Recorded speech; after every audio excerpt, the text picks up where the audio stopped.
إن الحمد لله نحمده ونستعينه ونستغفره ونعوذ بالله من شرور أنفسنا وسيئات أعمالنا من يهده الله فلا مضل له ومن يضلل فلا هادي له وأشهد أن لا إله إلا الله وحده لا شريك له وأشهد أن محمدا عبده ورسوله يا أيها الذين آمنوا اتقوا الله حق تقاته ولا تموتن إلا وأنتم مسلمون يا أيها الناس اتقوا ربكم الذي خلقكم من نفس واحدة وخلق منها زوجها وبث منهما رجالا كثيرا ونساء واتقوا الله الذي تساءلون به والأرحام إن الله كان عليكم رقيبا يا أيها الذين آمنوا اتقوا الله وقولوا قولا سديدا يصلح لكم أعمالكم ويغفر لكم ذنوبكم ومن يطع الله ورسوله فقد فاز فوزا عظيما أما بعد أعوذ بالله السميع العليم من الشيطان الرجيم من نفخه ونفثه وهمزه بسم الله الرحمن الرحيم ها أنتم هؤلاء تدعون لتنفقوا في سبيل الله فمنكم من يبخل ومن يبخل فإنما يبخل عن نفسه والله الغني وأنتم الفقراء وإن تتولوا يستبدل قوما غيركم ثم لا يكونوا أمثالكم.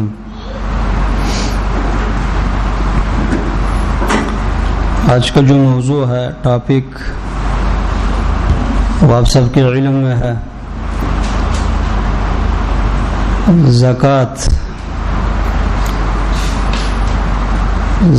کی اہمیت، اس کی فرضیت، اس کی افادیت اور اس کی حکمت اور اس کا نصاب اور کن لوگوں پر فرض ہے، اس کی کیا شرائط ہے. یہ مختلف باتیں ہیں جو زکوٰۃ سے متعلق اور منسلک ہیں. پہلی بات تو یہ ہے، زکوٰۃ سے جو اہم اور عام لفظ ہے وہ ہے لفظ انفاق. انفاق کا مطلب ہے خرچ کرنا، اللہ سبحانہ و تعالیٰ کے راستے میں مال خرچ کرنا. پھر انفاق یہ صرف مال کے ساتھ مخصوص نہیں ہے، انفاق عام لفظ ہے کہ اس میں ہر طرح کا جو خرچ ہے وہ داخل ہے. مال خرچ کرنا، علم خرچ کرنا، جسم خرچ کرنا، کوئی اچھی بات خرچ کرنا، اس میں تمام چیزیں آ جاتی ہیں. انفاق کے متعلق قرآنی جو آیات ہے، صرف اگر ان کو جمع کیا جائے وہ تقریباً قرآن کریم کا 7واں حصہ بن جائیں گی. یعنی 30 پاروں کو آپ 7 حصوں میں تقسیم کریں تو 7واں حصہ اسی مسئلے کے متعلق ہے کہ اپنا مال خرچ کرو اللہ کے راستے میں. اور جہاں پہ بھی متقین کی صفات ہے وہاں پہ انفاق کا ضرور ذکر ہے، جیسے کہ سورہ البقرہ کی ابتدا میں جو 5 صفات ہیں متقین کی، اس میں سے ایک ہے یؤمنون بالغیب ویقیمون الصلاۃ ومما رزقناہم ينفقون. غیب پر ایمان رکھتے ہیں، نماز پڑھتے ہیں اور زکوٰۃ دیتے ہیں. اسی طرح 2-3 رکوع کے بعد اللہ سبحانہ و تعالیٰ پھر حکم دیتا ہے وَأَقِمُوا الصَّلَاةَ وَآتُوا الزَّكَاةَ وَارْكَعُوا مَعَ الرَّاكِعِينَ. نماز پڑھ لو، زکوٰۃ ادا کرو اور جماعت کے ساتھ نماز پڑھ لیا کرو. اسی طرح دوسری سپارے میں جو 10 صفات ہیں متقین کی اور جو سچے مومن ہے، ان 10 صفات میں سے ایک صفت یہی ہے کہ وَآتَى الْمَالَ عَلَى حُبِّهِ ذَوِي الْقُرْبَى والیتامى والمساکین وابن السبیل والسائلین وفی الرقاب. وہ اپنا محبوب مال خرچ کرتے ہیں رشتہ داروں میں، یتیموں میں، مساکین میں اور مانگنے والوں میں، اور مال دیتے ہوئے جس کو مال دیتے ہیں اس سے محبت بھی ہوتی ہے۔ یہ نہیں ہے کہ مال نکالا اللہ کے راستے میں اور جس کو دے رہے ہیں اس کو حقیر سمجھتے ہوئے اور اپنے آپ کو بہت بڑا جو ہے نا انسان اور بہت ہی عزت والا سمجھتے ہوئے نہیں۔ وَآتَى الْمَالَ عَلَى حُبِّهِ، جس کو مال دیتے ہیں اس سے محبت بھی کرنا فرض ہے۔ اللہ نے ایک کو دے کر کے آزمایا ہے، دوسری سی چھین کر کے اللہ نے اس کو آزمایا ہے۔ وَرَفَعْنَا بَعْضَكُمْ فَوْقَ بَعْضٍ دَرَجَاتٍ لِيَبْلُوَكُمْ فِي مَا آتَاكُمْ، اللہ نے تمہاری درجوں میں فرق رکھا ہے تاکہ تمہیں آزمائے، صرف آزمائش غرض ہے۔ اسی طرح سورۃ المؤمنون کی ابتدا میں جو 10 صفات اہل ایمان متقین کی، اس میں سے ایک صفت یہی ہے کہ والذین هم للزکاة فاعلون، مومن وہ ہے کامیاب جنتی جو زکوٰۃ دیتے ہیں۔ اسی طرح سورۃ معارج میں عام لوگوں کے اللہ نے بدی بیان کی ہے، خلق الانسان ہلوعا اذا مسه الشر جزوعا واذا مسه الخير منوعا، عام انسان وہ بے صبر ہوتے ہیں، جلد باز ہوتے ہیں، جب ان کو خیر پہنچتی ہے تو بخیل بنتے ہیں، بخیلی شروع کرتے ہیں، بخل، اور جب کوئی تکلیف پہنچتی ہے تو پھر فوراً جزع اور فزع اور اللہ سبحانہ و تعالیٰ کی شکایت شروع کر دیتے ہیں۔ یہ عام لوگوں کی صفت ہے۔ ہاں کچھ لوگ اس سے مستثنا ہے، الا المصلین، مگر نماز پڑھنے والے۔ کیسے نماز پڑھنے والے؟ جمعہ خان، صرف جمعے کی نماز پڑھنے والے، یا جمعرات خان نہیں، یا رمضان خان، صرف رمضان میں نماز پڑھنے والے نہیں۔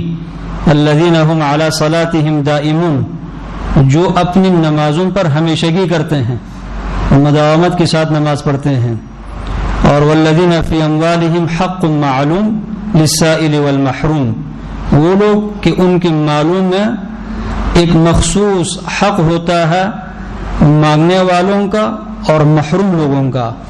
وہ لوگ جن کو اللہ نے مال سے محروم رکھا ہے ان کا ان کے مالوں میں ایک مخصوص معین حصہ ہوتا ہے، وہ اپنے مال میں ان لوگوں کو حقدار سمجھتے ہیں۔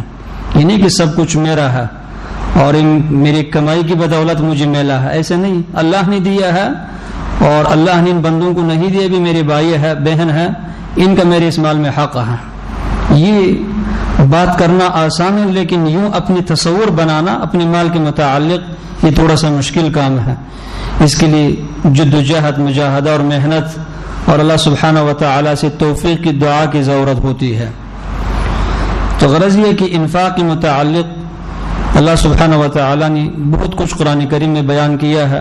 فَأَمَّا مَنْ أَعْطَى وَاتَّقَى وَصَدَّقَ بِالْحُسْنَى فَسَنُيَسِّرُهُ لِلْيُسْرَى، جو اپنا مال دیتا ہے اور اللہ سے ڈرتا ہے اور اچھی باتوں کی تصدیق کرتا ہے تو اس کے لیے ہم جنت کے راستے ہموار کر دیتے ہیں، نیکی کے راستے اس کے لیے آسان ہو جاتی، راہیں آسان ہو جاتی ہے، اور گناہوں سے بچنے کی راہ بھی آسان ہو جاتی ہے۔ تو نیکی کچھ لوگوں کے لیے انتہائی مشکل ہوتی ہے کہ نیکی کرنا چاہتے ہیں لیکن نیکی ہو نہیں پاتی، ان سے برائیوں سے بچنا چاہتے ہیں لیکن بچ نہیں سکتے۔ اللہ سبحانہ و تعالی نے اس کا علاج قرآن میں بتلایا ہے کہ 3 صفات اپنے اندر پیدا کرو۔ ایک دینا، جمع کرنا منافق کی صفت ہے، جمع کرنا، پھر بخل کرنا اور اس کے اوپر سام بن کر کے بیٹھنا منافق کی صفت۔ مسلمان کی صفت ہے کماتا ہے پھر لگاتا ہے، اور واتقا، دیتے ہوئے اللہ سے ڈرتا ہو، اور وصدق بالحسنى، دین کی ہر اچھی بات کی تصدیق کرے، اور دین کی تمام باتیں اچھی ہوتی ہے۔ تو کیا ہوگا؟ اس کے لیے نیکی آسان ہو جائے گی اور برائی سے بچنا بھی آسان ہو جائے گی۔ وَأَمَّا مَنْ بَخِلَ وَاسْتَغْنَى، اس کے مقابل میں جو بخل کرے، واستغنى، اپنے آپ کو اللہ سے مستغنی سمجھ لے کہ میں اللہ کی طرف محتاج نہیں ہوں، لاپرواہ سمجھ، لاپرواہی کے اختیار کرے، شکار ہو جائے اور بے پرواہی اختیار کرے تو کیا ہوگا؟ فَسَنُيَسِّرُهُ لِلْعُسْرَى، اللہ کہتے ہیں اس کے لیے ہم نیکی کو سخت بنا دیتے ہیں، نیکی کر نہیں سکتا، اور برائی اس کے لیے آسان ہو جاتی ہے۔ نیکی کر نہیں سکتا تو جس کے پلے میں نیکی نہ ہو تو کہاں چلے جائے گا؟ جہنم چلے جائے گا۔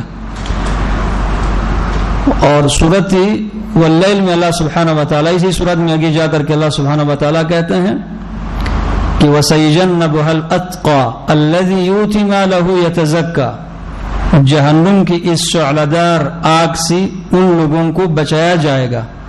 الاتقا جو بہت زیادہ متقی ہے. کیسے بہت زیادہ متقی ہے؟ الذی یؤتی مالہ یتزکا، جو اپنا مال دیتا ہے اور اپنے آپ کو گناہوں سے پاک کر دیتا ہے. الذی یؤتی مالہ یتزکا، اپنا مال دیتا ہے. یہ بھی اللہ کا احسان ہے. مال اللہ نے دیا ہے لیکن مال کی نسبت اللہ بندے کی طرف کرتا ہے کہ اپنا مال لگاتا ہے. اور مقصد کیا ہوتا ہے مال لگانے کا؟ تعریف کا معنی، شہرت کا معنی، یا غریب لوگوں پر احسان جتلانا نہیں. یتزکا، اپنے آپ کو پاک کرنا چاہتا ہے. وَمَا لِأَحَدٍ عِنْدَهُ مِن نِعْمَةٍ تُجْزَى، کسی کی نیکی کا بدلہ نہیں دیتا. مال دیتے ہوئے کسی کی احسان کا بدلہ نہیں دیتا.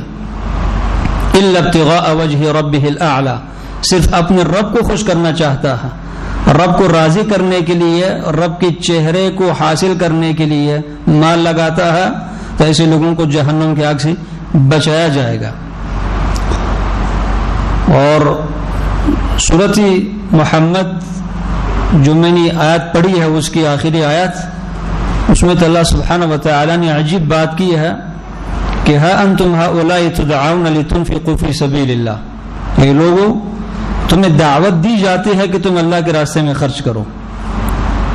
تمہیں دعوت دی جاتی ہے کہ تم اللہ کے راستے میں خرچ کرو. فمنکم من یبخل، تم میں سے بعضو ہوتا ہے جو بخل کرتا ہے، اللہ کی اس دعوت کو نہیں مانتا. تو جس نے بخل کیا تو اس کو کیا ملے گا؟ ومن یبخل فانما یبخل عن نفسه، جو بخل کرتا ہے اس نے بخل کر کے اپنے نفس کو نقصان پہنچایا ہے، اللہ کو نقصان نہیں پہنچایا. اللہ محتاج نہیں ہے ہمارے مالوں کی طرف. واللہ الغنی، اللہ نے وہ شبہ دور کر دیا، اللہ غنی ہے. یہ کہ اللہ تمہیں دعوت دیتا ہے خرچ کرنے کی طرف، اس لیے نہیں ہے کہ اللہ محتاج ہے. یہ تو یہودیوں کا عقیدہ ہے کہ ان اللہ فقیر ونحن اغنیاء. یہودی کہا کرتے تھے کہ اللہ فقیر ہو چکا ہے، ہم غنی ہے، اس لیے اللہ ہم سے مانگتا ہے. اللہ کہتے ہیں واللہ الغنی، اللہ غنی ہے، تمہارے مال کی طرف محتاج نہیں ہے، لیکن یہ تمہارے اوپر ایک آزمائش ہے. وانتم الفقراء، تم فقیر ہو، مالدار ہونے کے ساتھ ساتھ تم فقیر ہو، اتنے محتاج ہیں. مال ہو لیکن اگر اللہ کا ارادہ نہ ہو تو ہم سانس نہیں لے سکتے، تو مال کا کیا فائدہ ہے؟ پھر بھی ہم فقیر ہیں. مال ہے، اللہ اگر نہ چاہیں تو صحت نہیں رہ سکتی انسان کی. مال تو صحت نہیں دے سکتا انسان کو. مال ہو لیکن اللہ عزت چھین لے. بہت سارے مالدار ہیں جو ذلیل ہیں، بہت سارے فقیر ہیں جو عزت مند ہیں. مال ہو لیکن سکون نہ ہو تو کیا فائدہ ہے؟ مال انسان کو سکون نہیں دے سکتا. سکون اللہ سبحانہ و تعالی دیتا ہے. اللہ کہتا ہے کہ میں غنی ہوں، تم فقیر ہو. وَإِن تَتَوَلَّوْا يَسْتَبْدِلْ قَوْمًا غَيْرَكُمْ، اگر تم مال لگانے سے منہ پھرتے ہو تو اللہ سبحانہ و تعالی تمہاری جگہ میں دوسری قوم لاتے ہیں کہ ثُمَّ لَا يَكُونُ أَمْثَالَكُمْ، وہ قوم تمہاری طرح نہیں ہوگی، وہ قوم تمہاری طرح نہیں ہوگی. اس آیت کے مطلب کو بہت سارے لوگ نہیں سمجھتے. اس طرح کی جو آیات اور احادیث ہیں اس کا مطلب یہ سمجھتے ہیں کہ بس ایک زلزلہ آئے گا یا ایک آندھی چلے گی، ایک شدید کوئی مصیبت آئے گی، دنیا زمین کے اوپر رہنے والے تمام لوگ ہلاک ہو جائیں گی، پھر اللہ رب العزت کوئی دوسری مخلوق پیدا کرے گا. یہ مطلب نہیں ہے. اس آیت کے مطلب کو سمجھ لیں. ایک موقع ہے خرچ کرنے کا، تمہارے پاس استطاعت ہے، اللہ نے مال دیا ہے، استطاعت ہے، اور تمہیں معلوم ہے کہ یہاں پہ مال لگانے چاہیے، تم نہیں لگاتے ہو. اللہ کو کوئی پرواہ نہیں ہے، تم نہ لگاؤ. اللہ ضرور کوئی ایسا بندہ لائیں گے جو اس کمی کو پوری کر لے گا، وہ یہاں پہ آ کر کے مال لگائے گا. وَإِن تَتَوَلَّوْا يَسْتَبْدِلْ قَوْمًا غَيْرَكُمْ، اگر تم منہ پھرتے ہو تو اللہ کوئی دوسری قوم لائے گا. اللہ رب العزت کے بندے کم نہیں ہے، تم نہیں صحیح. اللہ سبحانہ و تعالیٰ تمہاری جگہ میں کوئی دوسرا بندہ لائیں گی، وہ یہ کام کر لے گا، نیکی کا یہ کام وہ کر لے گا، اس کو اجر ملے گا. اس لیے جب نیکی کرتے ہو اور نیکی کرنے کی اللہ تمہیں توفیق دیتا ہے تو نیکی کرتے ہوئے کبر نہیں کرنا. اگر اللہ سبحانہ و تعالیٰ آپ میں سے کسی ایک سے کوئی خیر کا کام لے رہا ہے تو اس پر مغرور نہیں ہونا. کبر کریں گی، غرور کریں گی، اللہ آپ کو ہٹا دیں گی اور دوسرے بندے وہاں پر لا کر رکھ دیں گے. وہی کام کرتا رہے گا اور آپ سے بہتر کرتا رہے گا. اور احادیث کی طرف چلے جائیں تو بہت سارے احادیث ہے. نبی صلی اللہ علیہ وسلم نے فرمایا، بخاری مسلم کی روایت، ابو ہریرہ کی روایت، ما من یوم یصبح العباد فیہ الا وملکان ینزلان یقول احدهما اللهم اعط منفقا خلفا ويقول الاخر اللهم اعط ممسكا تلفا. جب بھی بندے صبح کرتے ہیں تو دو فرشتے اتر آتے ہیں زمین میں، ان میں سے ایک سارا دن یہی دعا مانگتا رہے گا کہ اللہ خرچ کرنے والوں کو بہتر بدلہ دے دے، اور دوسرا فرشتہ یہ دعا مانگتا رہے گا اللہم اعط ممسکا تلفا، یا اللہ کنجوس کے مال کو برباد کر دے. اور دعا فرشتے کی وہ قبول ہوتی ہے. اسی طرح عبداللہ بن عمر کی روایت ہے بخاری مسلم میں، نبی صلی اللہ علیہ وسلم نے کہا کہ لا حسد الا فی اثنتین، رشک کرنا جائز نہیں ہے مگر دو چیزوں میں. دو چیز میں کسی کے ساتھ رشک کرنا جائز ہے. پہلی چیز رجل آتاہ اللہ القرآن فہو یقوم به آناء اللیل و آناء النہار. پہلا وہ شخص جس کو اللہ سبحانہ و تعالی نے قرآن دیا ہے، قرآن کا وہ عالم ہے، حافظ ہے، وہ رات اور دن کی گھڑیوں میں اس قرآن کو لے کر کے کھڑا ہو جاتا ہے. مطلب یہ ہے کہ اللہ کی عبادت کرتا ہے. اور دوسری حدیث میں ہے کہ رجل آتاہ اللہ الحکمہ فہو یقضی بہ آناء اللیل و اطراف النہار. وہ شخص جس کو اللہ نے شریعت کا علم دیا ہے، دن اور رات وہ اللہ رب العزت کی اس حکمت کی روشنی میں فیصلہ کرتا رہتا ہے. لوگ اپنے مسائل لاتے ہیں، لوگوں کے مسائل کا حل بتلا دیتا ہے قرآن و سنت کی روشنی میں. اور اس طرح وہ عالم ہے جو دن رات کو قیام کرتا ہے، تہجد کی نماز وغیرہ نوافل. تو یہ بہت ہی بختاور انسان ہے، نیک بخت ہے، انتہائی سعید انسان ہے. اس سے رشک کرنے چاہیے. کتنی نیکی کماتا ہوگا وہ، اس کا حساب ہی نہیں ہے. بے شمار نیکی کماتا ہے یہ شخص. یہ عزت مند انسان ہے. اس کے ساتھ رشک کرنے چاہیے کہ اللہ مجھے بھی اس طرح علم دے دے، اس طرح قرآن دے دے، تاکہ میں بھی اس کی طرح نیکی کماؤں.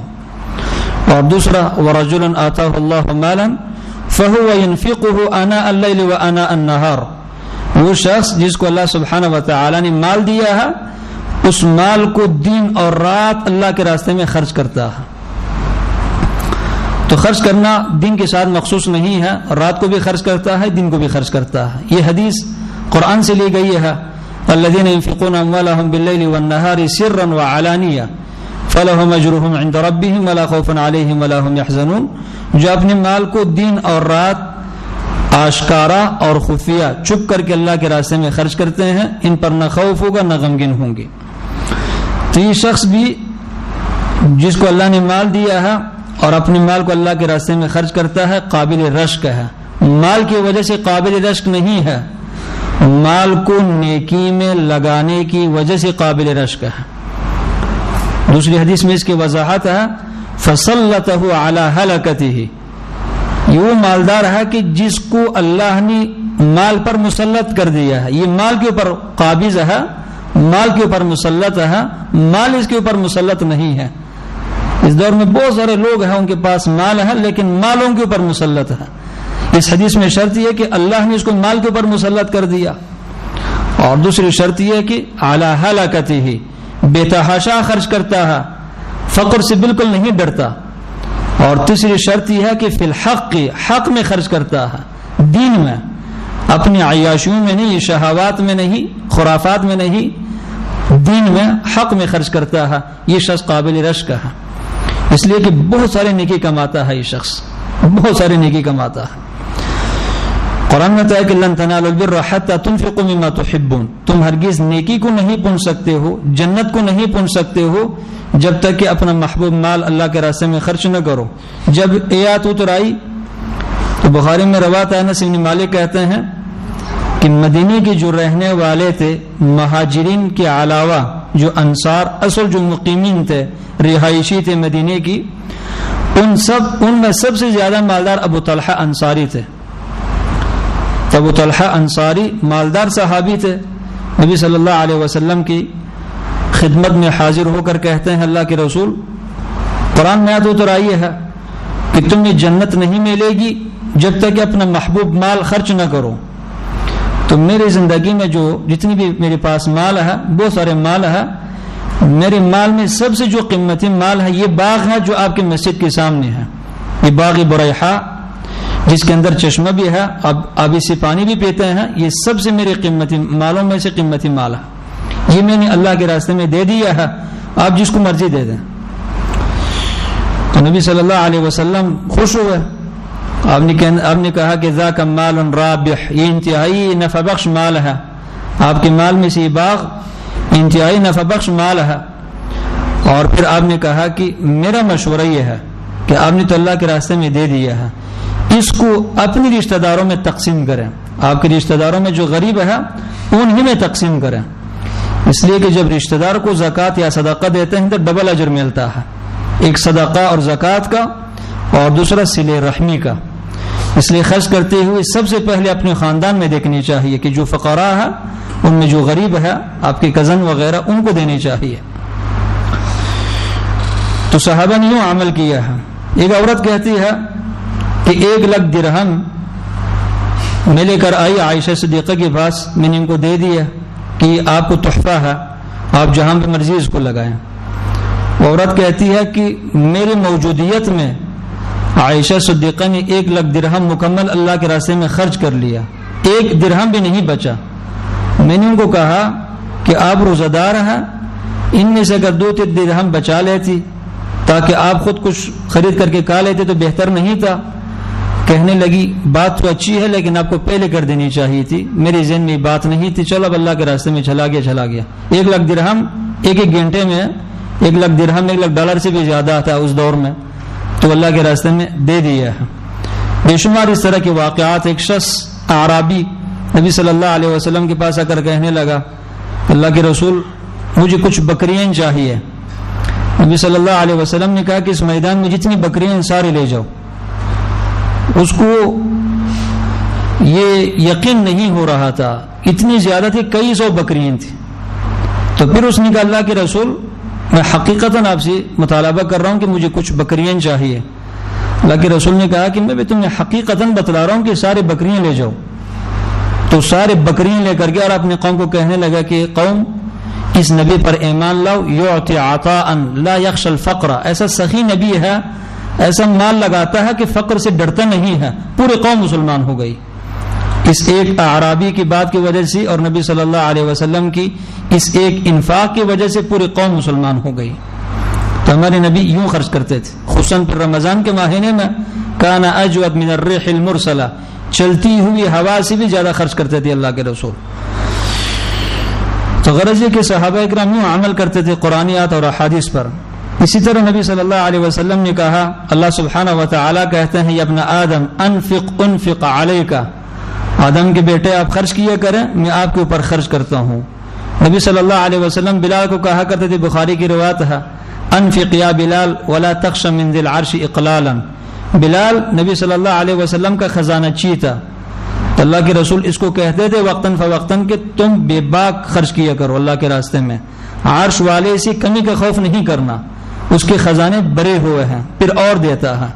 قرآن میں تو ہے وما انفقتم من شیء فهو یخلفه، تم جو بھی خرچ کرو اللہ اس کا بدلہ تمہیں دے دیتا ہے، جو تم خرچ کر لو اس کا اللہ سبحانہ و تعالی بدلہ تمہیں دے دیتا ہے۔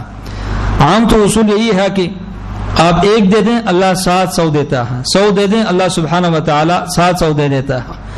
اگر ایک شخص جو صاحب حیثیت ہو اور باتوں میں سچا ہو اور وعدوں میں پورا اترنے والا ہو، اگر ہمیں سے کسی کو کہا کہ آج مجھے 100 روپے دے دیں تو کل میں آپ کو 700 دوں گا، ہم میں سے کوئی شخص اس کے متعلق اس کو سوچنے کی ضرورت نہیں ہوگی، فوراً دے دے گا، اس لیے کہ بندہ سچا بھی ہے، صاحب حیثیت بھی ہے اور اپنے وعدوں پر پورا اترنے والا بھی ہے۔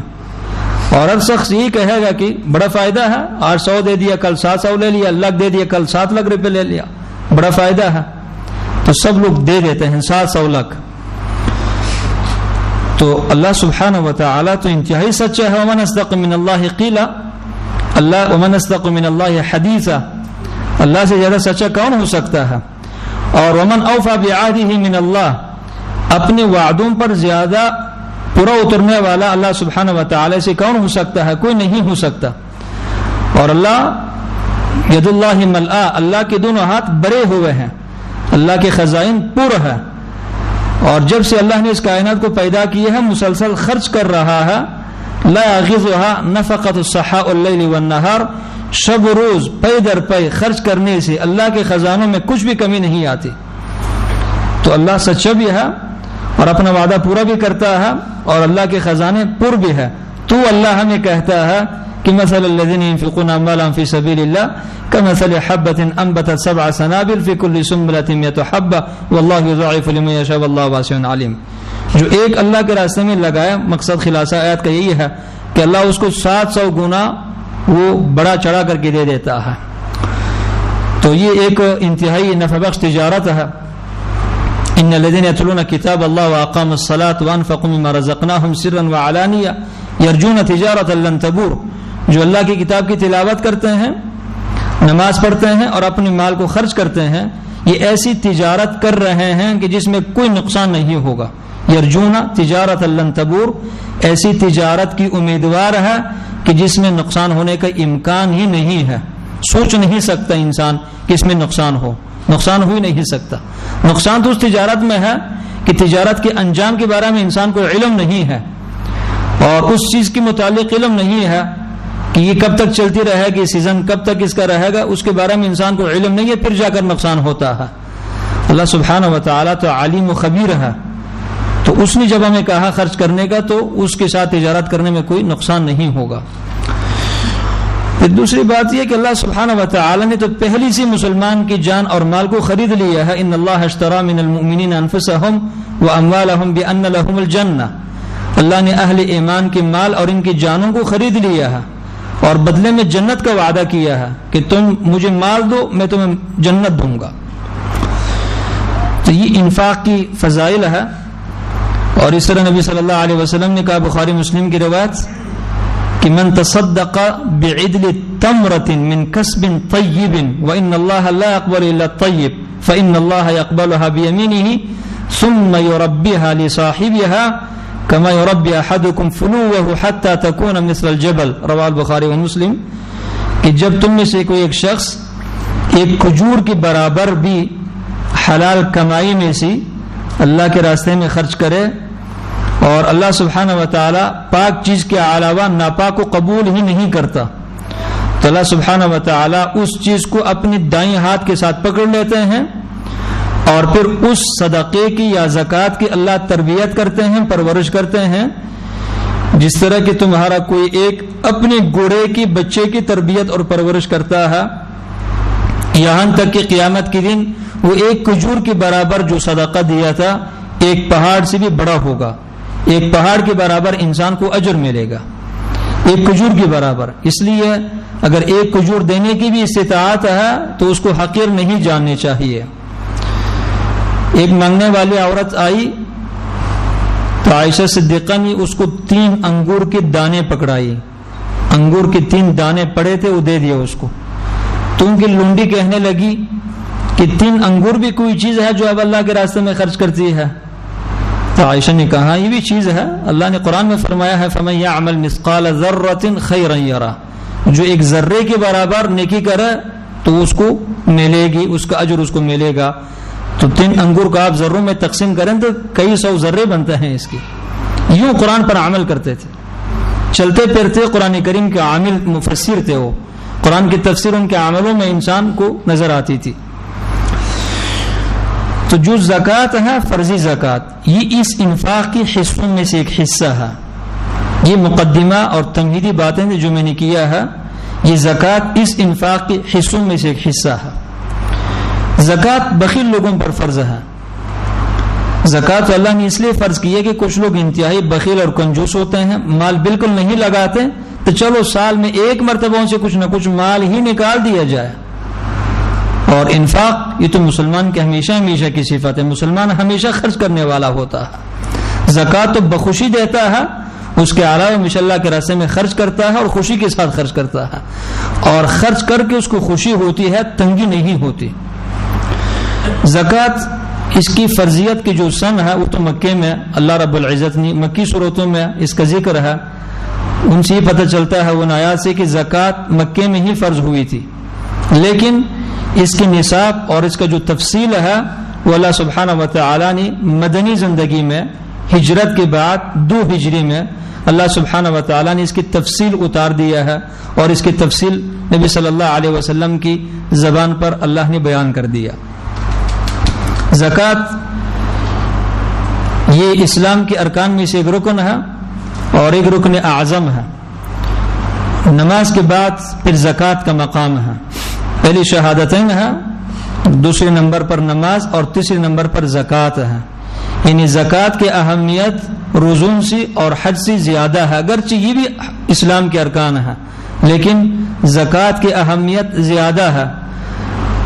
اس لیے تارک الصلاۃ نماز چھوڑنے والا شخص کافر ہے یا مسلمان، اس کے متعلق جو اختلاف ہے، دوسرے نمبر پر یہی اختلاف زکوٰۃ نہ دینے والے کے متعلق۔ ایک تو زکوٰۃ کا منکر ہے، زکوٰۃ کی فرضیت کا انکار کرنے والا، وہ تو مسلمان نہیں ہے، اس لیے کہ وہ قرآن کا انکار کر رہا ہے، صحیح احادیث متواتر احادیث کا، اور اسی طرح مسلمانوں کی اجماع کا منکر ہے، وہ مسلمان نہیں ہے۔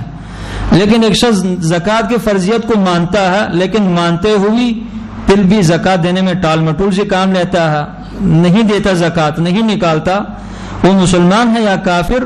اس میں اہل علم کے درمیان اختلاف ہے۔ احمد بن حنبل کے قول میں یہ کہ یہ کافر ہے، مسلمان نہیں ہے، لیکن یہ قول اتنا راجح نہیں ہے۔ مسلمان کافر تو نہیں کہہ سکتے مگر انتہائی گھٹیا مسلمان ہے، فاسق درجے کے مسلمان ہے، وہ فاسق درجے کے مسلمان ہے، اور سخت عذاب ایسے لوگوں کو ملے گا جیسے کہ زکوٰۃ نہ دینے والے کی جو سزا ہے اس میں آپ سنیں گے، سخت وعید ہے ایسے لوگوں کے لیے قرآن و سنت میں جو زکوٰۃ نہیں دیتے۔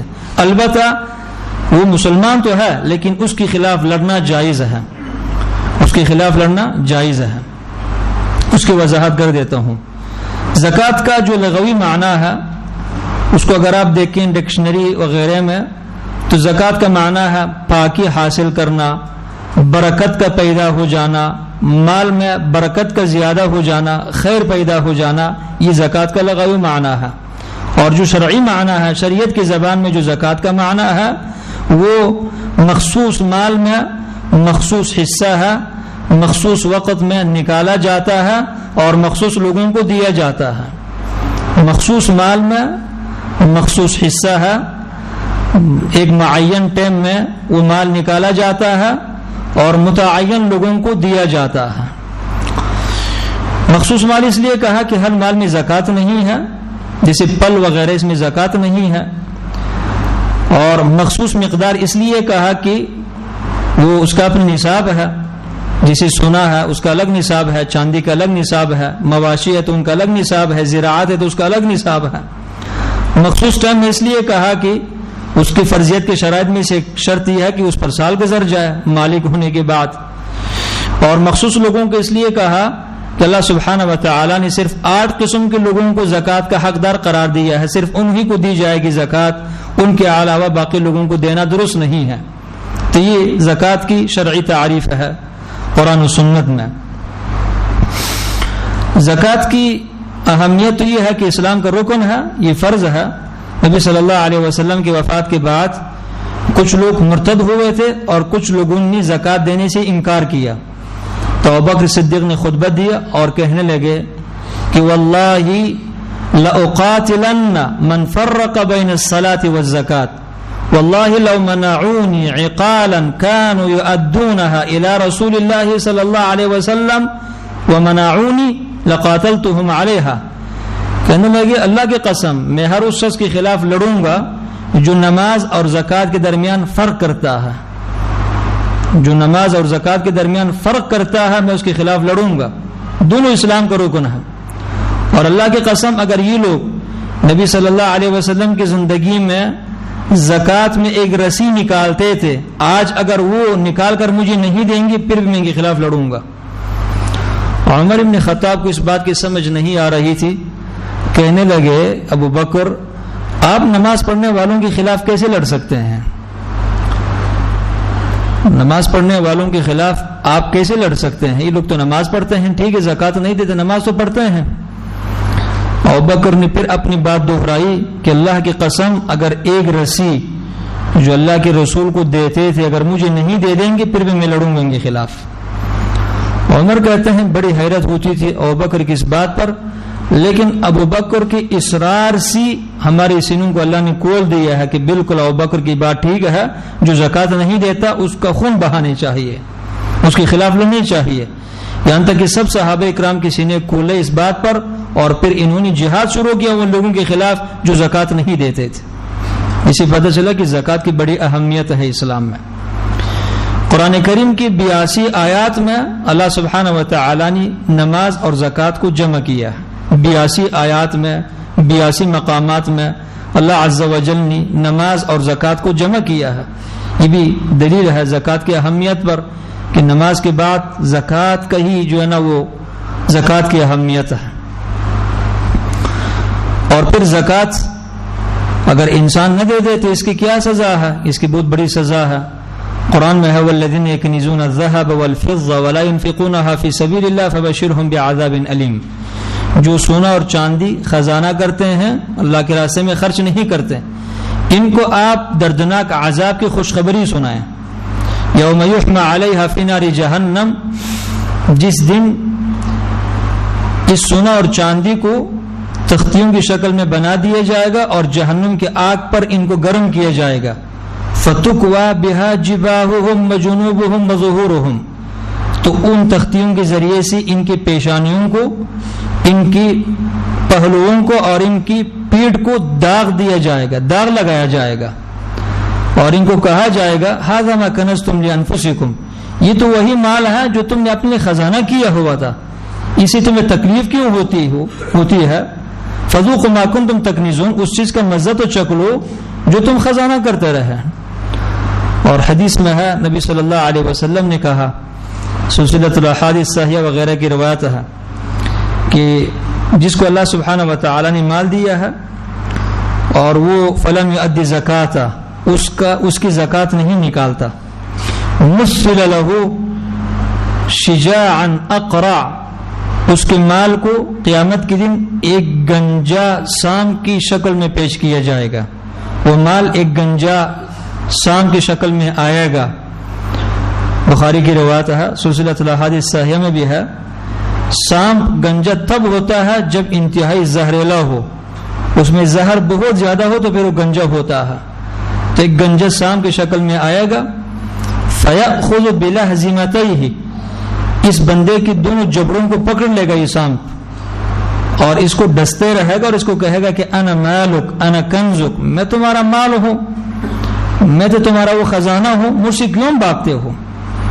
اس کی گردن پر سوار ہوگا اور اس کے جبڑوں سے پکڑ لے گا وہ سانپ اپنے منہ کی ذریعے سے, اور اس کو ڈستے رہے گا, کاٹتے رہے گا, اور اس کو کہے گا کہ انا مالک انا کنزک, میں تمہارا مال ہوں جس کو بڑی مشقت سے تم نے کمایا تھا, اور میں تمہارا خزانہ ہوں کہ بس یحسب ان مالہ اخلدہ, اس کو ہمیشہ گنتا تھا اور یہ گمان کرتا تھا کہ مال ہمیشہ رہے گا یا مال مجھے ہمیشہ رکھ دے گا اس دنیا میں. ایسا ہو نہیں سکتا, نہ تم ہمیشہ رہو گی اور نہ مال تمہیں ہمیشہ رکھ سکتا ہے اس دنیا میں, وہ فیصلہ مال کے اختیار میں نہیں ہے. تو کتنی سخت سزا ہے.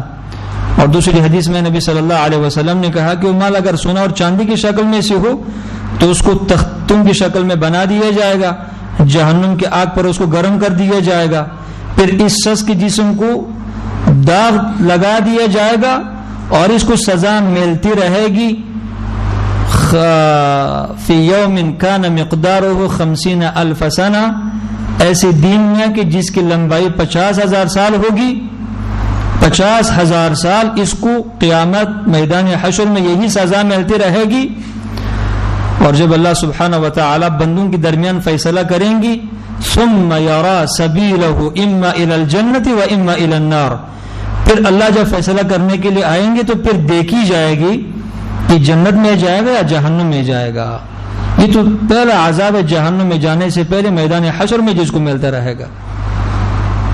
معمولی سی آگ کو ہم برداشت نہیں کر سکتے، پھر جب یہ لوہا ہو اور اس کو گرم کر دیا جائے اور اتنی گرمی اوپر سے کہ سورج 2 میل کی مسافت پر ہے، پہلے سے لوگ گرمی سے تنگ ہے، پھر اس گرمی میں 50,000 سال تک انسان کو اس مال کے ذریعے سے عذاب دے دیا جائے، کیا یہ شخص عقل مند ہے؟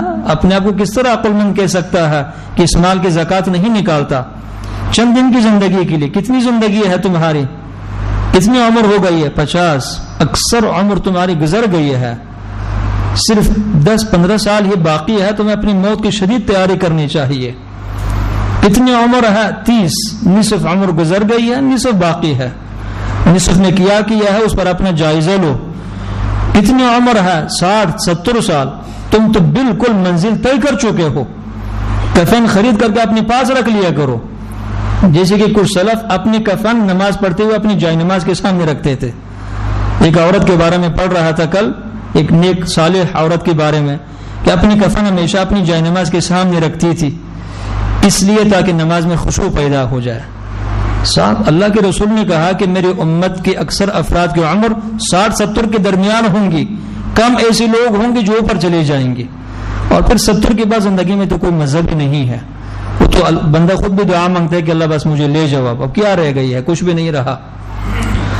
تو اگر 50 سال عمر ہے، 15 سال زندگی باقی ہے یا 20 سال، اللہ بہتر جانتا ہے، تو 20 سال کی زندگی کی خاطر تھوڑا سا حصہ، کیونکہ زکوٰۃ انتہائی معمولی مقدار ہے مال میں، وہ نہ نکال کر کے اور اپنے آپ کو 50,000 سال کا عذاب کا مستحق بنانا، کوئی عقل ہے؟ یہ تو پڑھے درجے کا بے عقل انسان ہے۔ 15 سال کی زندگی کی خاطر، 30 سال کی زندگی کی خاطر، اس کی رفاہ اور آسائش کی خاطر زکوٰۃ نہ دینا اور 50,000 سال کے عذاب کا مستحق بننا، وہ بھی ایک زندگی ہے۔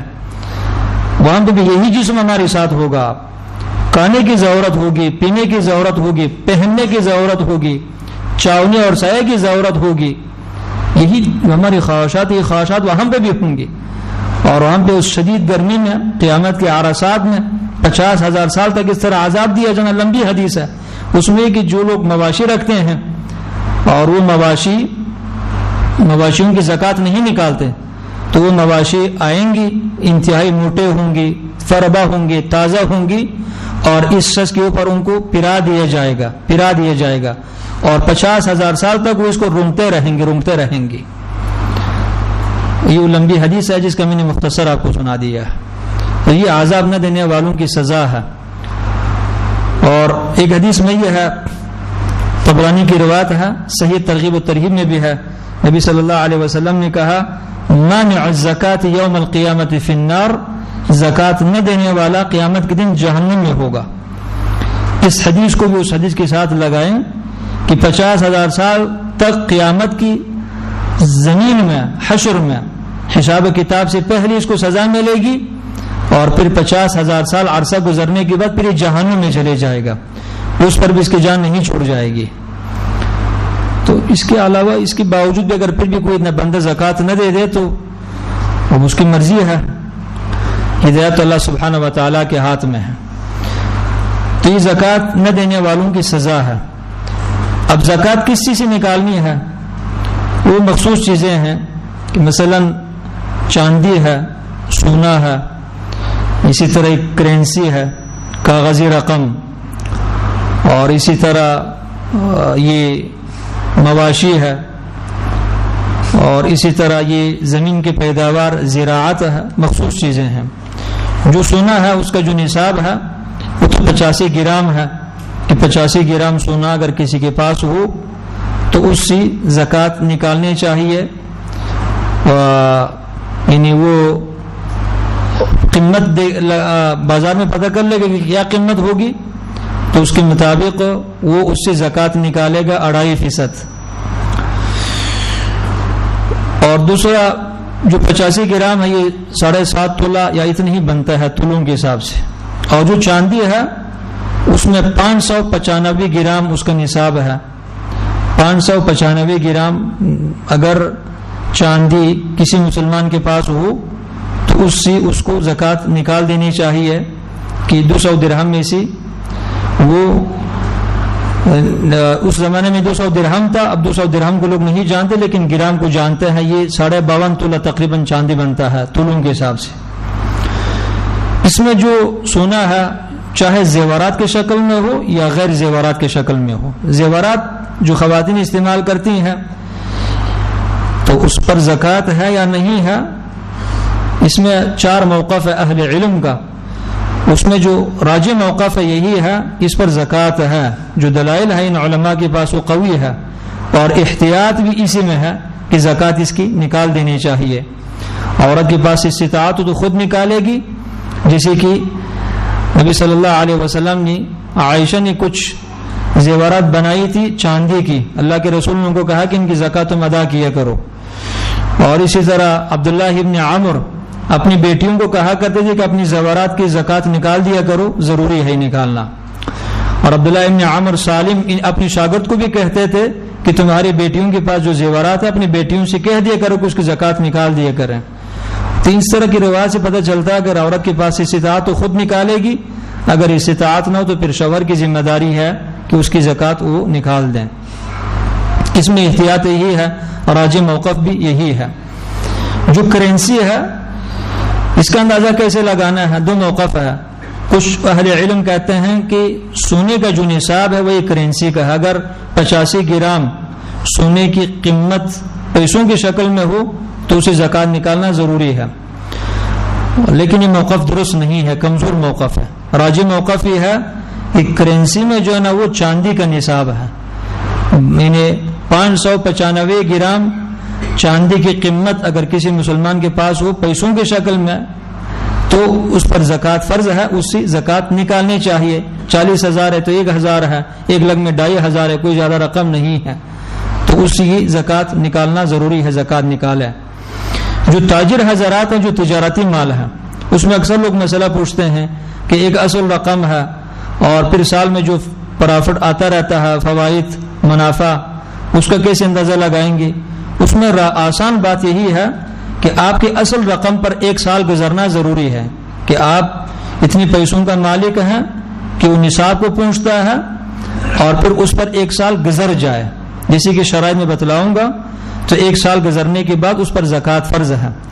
اب وہ رقم آپ نے تجارت میں لگا دی ہے تو سال کے اخیر میں آپ نے حساب لگانا ہے کہ آپ کے پاس نقد رقم کتنے ہے اور آپ کے کاروبار میں کتنے مال پڑا ہوا ہے جو بک جائے گا، یعنی کہ اپنے رکھا ہوا ہے نہیں، جو بکنے کے لیے رکھا ہوا ہے ان کل کی قیمت لگا کر کے آپ ان سب کی زکوٰۃ نکالیں گی، چاہے کچھ پرافٹ آپ کو 1 مہینہ پہلے کیوں نہ ملا ہو۔ اگر جو آپ نے مہینہ مقرر کیا ہوا ہے رمضان یا غیر رمضان، رمضان میں ضروری نہیں ہے، جب بھی سال پورا ہوتا ہے زکوٰۃ نکال دینے چاہیے، یہ بس ہمارے عوام میں ایک خوش فہمی ہے کہ رمضان میں نکال دینے چاہیے۔ اچھی بات ہے، اگر رمضان میں سال پورا ہوتا ہے تو اور اچھی بات ہے کہ رمضان میں نکال دیں، لیکن رمضان میں جو خرچ کرنے کی فضیلت ہے اس کو آپ زکوٰۃ کے ساتھ مخصوص نہیں کر سکتے، زکوٰۃ کے علاوہ بھی خرچ کرنی چاہیے رمضان میں۔ تو سال کے اخیر میں اصل رقم پر 1 سال کا گزرنا ضروری ہے، کل پرافٹ پر 1 سال کا گزرنا ضروری نہیں ہے۔ سال کے اخیر میں آپ قیمت لگائیں گی، وہ جتنی رقم بنتی ہے اس سے آپ زکوٰۃ نکالیں گی۔ اور اسی طرح جو قرضہ ہے، اکثر لوگ قرض کے بارے میں پوچھتے ہیں کہ لوگوں پر جو قرضہ ہے اس سے زکوٰۃ نکالنی چاہیے کہ نہیں نکالنی چاہیے۔ قرض کی 2 قسمیں ہیں، ایک قرض وہ ہے کہ جو مقروض ہے آپ کا، وہ صاحب حیثیت ہے، دینے کا استطاعت رکھتا ہے، اور دوسری بات یہ ہے کہ بد معاملہ نہیں ہے، اس سے لینے کی بھرپور امید کی جا سکتی ہے، تو وہ پھر مال آپ کا ہی مال ہے، اس کی زکوٰۃ آپ کو نکالنی چاہیے۔ اور دوسری قسم وہ ہے کہ آپ نے ایسے شخص کو قرضہ دیا ہے کہ فقیر ہے، دینے کی استطاعت نہیں رکھتا، یا غلطی سے آپ نے ایسا شخص کو قرضہ دیا ہے کہ اب اس سے واپس لینے کی امید نہیں کی جا سکتی، چانس نہیں ہے، بس گیا بس ختم، تو پھر ایسا جو قرضہ ہے اس سے آپ زکوٰۃ نہیں نکالیں گے. ہاں جب وہ پیسہ واپس آئے گا تو پھر آپ اس کا اندازہ لگائیں گے کتنے سال اس پر گزرا ہے, پھر ایک مرتبہ آپ اس کی ساری زکوٰۃ نکالیں گے. لیکن اگر نہیں آئے گا تو آپ زکوٰۃ اس کی نہیں نکالیں گے. تو قرضے کی 2 قسمیں ہیں, یہ آسان ہے. البتہ قرضے میں تفصیل اور بھی ہے. اگر قرضے میں آپ نے وہ چیز دی ہے جس پر زکوٰۃ لگتی ہو, مثلا آپ نے کسی کو اناج دیا ہے قرضے میں, تو اناج پر تو زکوٰۃ نہیں ہے. اناج پر زکوٰۃ اس ٹائم ہے جب آپ کی زمین ہو اور زمین سے آپ نے یہ زراعت لی ہو, یہ اناج آپ نے لیا ہو, حاصل کیا ہو, تب اس پر زکوٰۃ بنتی ہے. وگرنہ اگر آپ نے بازار سے کئی 100 من اناج خرید لیا ہے اپنی استعمال کی نیت سے, اس میں کوئی زکوٰۃ نہیں ہے. لیکن اگر تجارت کی نیت سے خریدا ہے تو پھر اس میں زکوٰۃ ہے. اور باقی جو مواشی ہے تو یہاں پہ کم ایسے لوگ ہیں جو مواشی رکھتے ہیں, تو اس کا نصاب معلوم ہے کہ 30, جب بینس یا گائے 30 ہو, پھر اس میں ایک بچڑا ہے, بکریاں 40 ہو, بیڑ بکریاں دمبا, اس میں 40 نصاب ہے, اونٹ میں 5 نصاب ہے. اسی طرح زمین کی جو پیداوار ہے اس میں حدیث میں 5 وسق ہے. 5 وسق سے اگر کم ہو تو اس میں زکوٰۃ نہیں ہے. 5 وسق کو اگر آپ منوں سے اسے اندازہ لگائیں تو 15 من 30 کلو گرام بنتا ہے. 15 من 30 کلو گرام بنتا ہے. یعنی 15 من 30 کلو گرام اگر کسی کی زمین کی پیداوار ہو تو اس میں پھر عشر ہے. اس میں 2 طرح کے عشر نکالنا ہے. اگر وہ زمین خود نمناک ہو یا بارش کے ذریعے سے سیراب ہوتا ہو تو اس میں 10واں حساب نکالیں گے. لیکن اگر کنویں کے پانی پلانا پڑتا ہو, ٹیوب ویل کے ذریعے سے پانی پلانا پڑتا ہو, یا اونٹوں کے ذریعے سے, گاڑیوں کے ذریعے سے, پھر اس میں 20واں حصہ ہے. 20واں حصہ اور 10واں حصہ, اور اس پر سال گزرنے کی شرط نہیں ہے. وَآتُوا حَقَّهُ يَوْمَ حَصَادِهِ, جب کٹائی کا موسم آئے گا تو اس موسم میں اس کی زکوٰۃ نکال دینی چاہیے. مواشی میں شرط یہ ہے کہ مواشی اس کا آپ مالک ہو, اس پر 1 سال گزر جائے, اور مواشی وہ ہو کہ اس کو چارہ ڈالنے کی ضرورت نہ ہو, خود چرتے ہوں باہر سے پورا سال, یا سال کے اکثر حصے میں باہر سے خود چرتے ہوں. لیکن اگر ان کو گھاس ڈالنا پڑتا ہو, آپ کو خود چر نہیں سکتے ہو, تو اس پر زکوٰۃ نہیں ہے. ایسے مواشی پر زکوٰۃ نہیں ہے. یہ بھی شریعت کی کتنی آسانی ہے, انتہائی آسان ہے زکوٰۃ. زکوٰۃ کی فرضیت کی شرائط یہ ہے کہ زکوٰۃ دینے والا مسلمان ہو. کافر پر زکوٰۃ فرض نہیں ہے, اگرچہ قیامت کے دن کافر کو زکوٰۃ نہ دینے پر سزا ملے گی. ایک الگ مسئلہ ہے, علمی مسئلہ, کہ کفار مطالب بالفروع ہے, یعنی اسلام کے جو فروعات ہیں ان کا مطالبہ کفار سے کیا جائے گا قیامت کے دن. دنیا میں جب تک اسلام نہیں لائیں گے ان پر فرض نہیں ہے مسلمان ہو بندہ. دوسری شرط یہ ہے کہ آزاد ہو. غلام پر زکوٰۃ نہیں ہے, اس لیے کہ غلام کا مال نہیں ہوتا. غلام کے پاس جو مال ہے وہ اس کے سردار کا ہوتا ہے. غلام نہ ہو, آزاد ہو. اور تیسری شرط یہ ہے کہ یہ بندہ مالک نصاب ہو, اس کا مال نصاب کو پہنچتا ہو.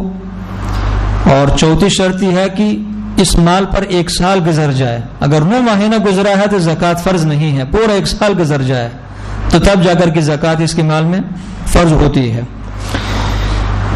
پھر زکوٰۃ کن لوگوں کو دینی چاہیے؟ 8 قسم کے لوگوں کو دینی چاہیے. قرآن کریم میں ہے انما الصدقات للفقراء, فقراء کو دینی چاہیے. فقیر کون ہے؟ جس کے پاس 6 مہینے کا خرچہ نہ ہو. اور دوسرے نمبر پر فقراء ہے. فقیر کون ہے؟ جس کے پاس 1 سال کا خرچہ نہ ہو. تو لوگ اس دور میں یہ سمجھتے ہیں کہ فقیر اور مسکین صرف وہی ہے جو مانگتا ہو. نہیں, ایک بندے کی کچھ نہ کچھ تھوڑی بہت تنخواہ بھی لگی ہوئی ہے, نوکری بھی ہے, نوکری بھی کرتا ہے, لیکن اس سے اس کا خرچہ پورا نہیں ہوتا. لیکن اب خرچہ کا پورا ہونے کا جو معیار ہے وہ ایک الگ چیز ہے. یہ خرچہ کیسے پورا نہیں ہوتا؟ ہر کمرے میں اس نے اسی لگایا ہوا ہے. مکان جو رینٹ پر لیے ہوا اس کا کرایہ 50,000 ہے. نہیں, نارمل زندگی گزارتا ہو, نارمل متوسط درجے کی زندگی گزارتا ہو اور اس کی اخراج پورے نہ ہوتے ہو, وہ فقیر اور مسکین کی زمرہ میں ہے, اس کو دینی چاہیے. تو سب سے پہلا حقدار زکوٰۃ کا وہ فقراء اور دوسرے نمبر پر مساکین ہے. فقیر زیادہ ضرورت مند ہے مسکین کی بنسبت. اس کے پاس 6 مہینے کا خرچہ نہیں ہے. اور مسکین کے پاس 6 مہینے کا خرچہ ہے، سال کا نہیں ہے۔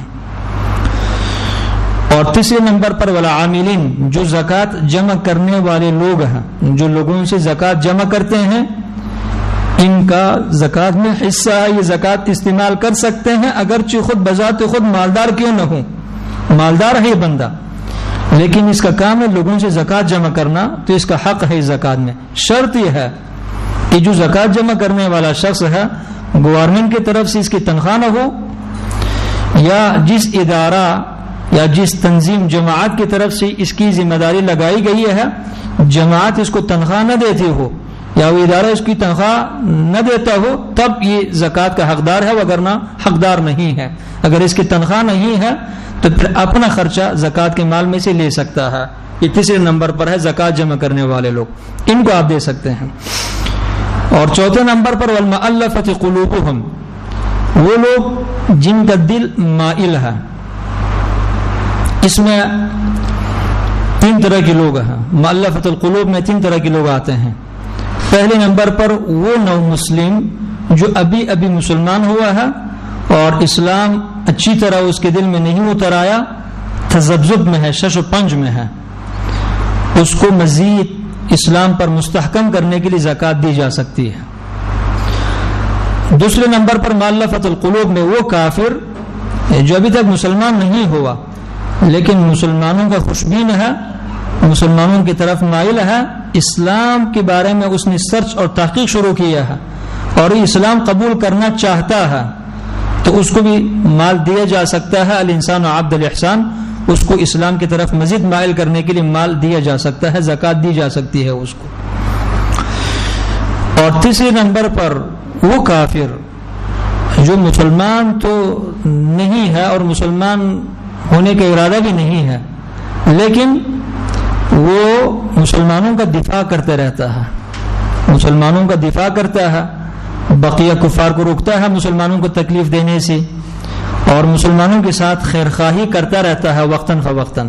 جیسے کہ ایسا کوئی ایک آدھ کافر ہوتا ہے کفر ممالک میں جو جن کی مسلمانوں کے متعلق سوچ اچھی ہوتی ہے، تو اس طرح کی کفار کو بھی وہ بھی مؤلفۃ القلوب کے زمرے میں ہے، زکوٰۃ دی جا سکتی ہے اس نیت سے کہ چلو یہ دفاع کر رہا ہے تو مزید دفاع کرے مسلمانوں کا اور کفار کے شر سے مسلمانوں کو بچائے، اس نیت سے ان کو بھی دی جا سکتی ہے۔ تو چوتھے نمبر مؤلفۃ القلوب ہے۔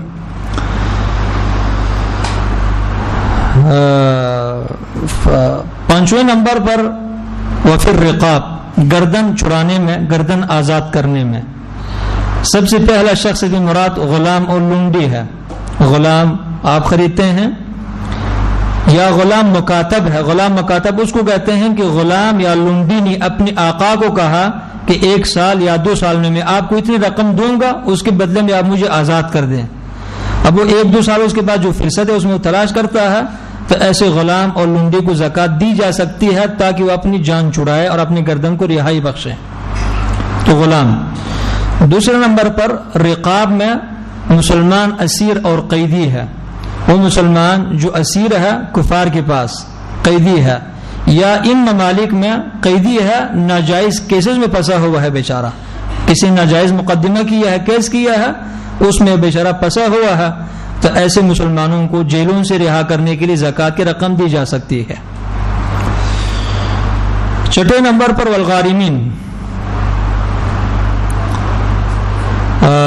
غارمین مقروض کی 2 قسمیں ہیں۔ ایک وہ مقروض انسان ہے کہ وہ مقروض ہوا ہے کسی مسلمانوں کی اجتماعی کام کی وجہ سے، اس نے سڑک بنائی، اس نے کنواں کھودا، اس نے 2 جماعتوں کے درمیان اختلاف تھا، 2 پارٹیوں کے درمیان وحدت اور صلح قائم کرنے کے لیے اس نے پیسہ لگایا ہے۔ جیسے کہ ایسے نیک لوگ ہوتے ہیں، میں نے دیکھا ہے ایسے لوگوں کو کہ 2 ساتھیوں کے درمیان اختلاف ہے پیسوں کے بارے میں، وہ کہتا ہے پیسہ میں دیتا ہوں، آپ لڑے نہ، آپ اتفاق کریں۔ اب اس نے 2 مسلمانوں کے درمیان صلح قائم کرنے کے لیے پیسہ دے دیا اور مقروض ہوا ہے۔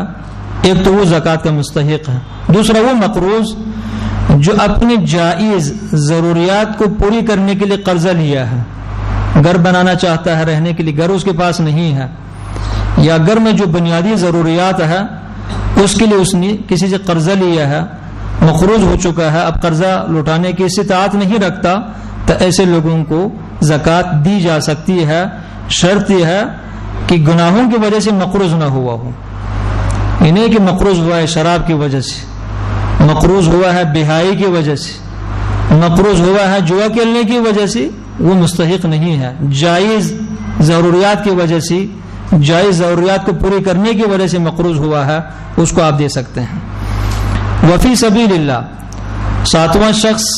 ساتویں جو جگہ ہے وہ فی سبیل اللہ۔ فی سبیل اللہ سے مراد صرف جہاد ہے، بس مجاہدین کو دے دینا، یہ زکوٰۃ کے مستحقین ہے۔ فی سبیل اللہ سے وہ علماء جو عام خیر کا کام لیتے ہیں، یہ غلطی پر ہے، یہ ہمارے علماء غلطی پر ہے جو کہتے ہیں کہ فی سبیل اللہ کا کلمہ عام ہے، ہر نیکی میں آپ زکوٰۃ لگا سکتے ہیں۔ تو ایسے علماء سے میرا سوال یہ ہے کہ اس آیت کے شروع میں انما کلمہ حصر ہے، گرامر کے لحاظ سے صرف زکوٰۃ انہی لوگوں کو دی جا سکتی ہے، یہ انما کلمہ حصر ہے۔ اگر فی سبیل اللہ سے مراد عام بلائی اور نیکی کا راستہ مراد ہو تو پھر قرآنی اس حصر کا کوئی مفہوم باقی نہیں رہتا، ایک بات۔ اور دوسری بات یہ ہے کہ اللہ نے پھر جن لوگوں کا نام لیا ہے کہ فقیر، مسکین، عامل، مؤلفۃ القلوب، پھر رقاب، غارم، پھر ان کو تخصیص کرنے کی کیا ضرورت ہے؟ پھر اللہ فی سبیل اللہ ہی کہہ دیتے کہ ہر نیکی کے راستے میں زکوٰۃ لگاؤ، بات ختم ہو جاتی تھی۔ تو جو علماء یہ فی سبیل اللہ لیتے ہیں غلط ہے۔ میں ان ایسے علماء کو نصیحت کرتا ہوں جو اصحاب المدارس ہیں، مدارس چلانے والے، وہ صرف مدارس کی فنڈ کی خاطر قرآن کی غلط تفسیر کرتے ہیں، اللہ سے ڈر جائیں، ایسا نہ کیا کریں۔ آپ اتنا ہی مدرسہ چلائیں جتنا آپ کے پاس استطاعت ہو، اگر استطاعت نہیں تو پھر نہ چلائیں مدرسہ۔ لا یکلف اللہ نفسا الا وسعها فاتقوا اللہ ما استطعتم۔ مدرسہ بنانا، اس میں 100 طالب علم ہو، 2 زیرو کی جگہ میں آپ 3 زیرو لگائیں کہ 1000 طلبہ پڑھتے ہیں، تو جھوٹ ہے، اور جھوٹ بولنا تو منافق کی صفت ہے۔ جب مدرسہ چلانے والا خود منافقین کی صفت کو اختیار کرتا ہے تو اس نے بچوں کو کیا تربیت دینی ہے؟ تو ایسا نہ کیا کریں۔ فی سبیل اللہ کلمہ صرف جہاد مراد ہے اس سے۔ اور وابن السبیل 8ویں نمبر پر مسافر ہے۔ ابن السبیل راستے کا بیٹا، اس سے مراد مسافر۔ مسافر اگر مالدار بھی کیوں نہ ہو، مالدار ہے، سفر پر نکلا تھا تو پیسہ اس کا ختم ہو چکا ہے، اپنے ملک سے باہر رہتا ہے، اب وہ اپنے وطن واپس نہیں جا سکتا، اگرچہ اپنے ملک میں وہ مالدار انسان ہے، ارب کرب پتی ہے، تو اس کو زکوٰۃ دی جا سکتی ہے تاکہ اپنی ضروریات پوری کر لے اور اس طرح اپنی منزل مقصود کو جا کر کے پہنچ جائے۔ تو مسافر جو مستحق ہو اس کو زکوٰۃ دی جا سکتی ہے۔ 8 قسم کے لوگ ہیں، اور یہ اتنا اہم ہے کہ اللہ سبحانہ و تعالی نے بقیہ احکامات کے تفصیل یوں بیان نہیں کیا جس طرح کی زکوٰۃ کے مستحقین کے بارے میں تفصیل اللہ نے بیان کیا۔ اللہ نے یہ بیان اپنے رسول کو بھی کرنے نہیں دیا، اللہ نے خود کر لیا ہے کہ ان لوگوں کو زکوٰۃ دی جا سکتی ہے۔ اس لیے زکوٰۃ کے معاملے میں انتہائی محتاط رہنا ہے۔ زکوٰۃ غیر مسلم کو دینا جائز نہیں ہے، بے نماز لوگوں کو دینا جائز نہیں ہے، فاسق اور فاجر طبقے کو دینا جائز نہیں ہے۔ صدقہ ان کو دے سکتے ہیں، صدقہ کافر کو بھی دے سکتے ہیں اگر وہ ضرورت مند ہے، فاسق فاجر لوگوں کو بھی دے سکتے ہیں، لیکن فرضی زکوٰۃ صرف دیندار مسلمان اور ان مخصوص لوگوں کو دی جا سکتی ہے جن کا اللہ رب العزت نے قرآن میں تذکرہ کیا ہے۔ یہ مختصر سی باتیں تھیں زکوٰۃ کے متعلق۔ اس میں اگر کوئی اچھی بات ہے تو اللہ سبحانہ و تعالیٰ کی جانب سے، اور اگر کوئی غلطی تھی تو وہ میری طرف سے اور شیطان کی طرف سے ہے۔ باقی اگر کوئی بات رہ گئی ہو تو مختصراً 5 منٹ میں آپ سوال کر سکتے ہیں۔ وباللہ تعالی التوفیق، وصلی اللہ وسلم علی نبینا محمد وعلی آلہ وصحبہ اجمعین۔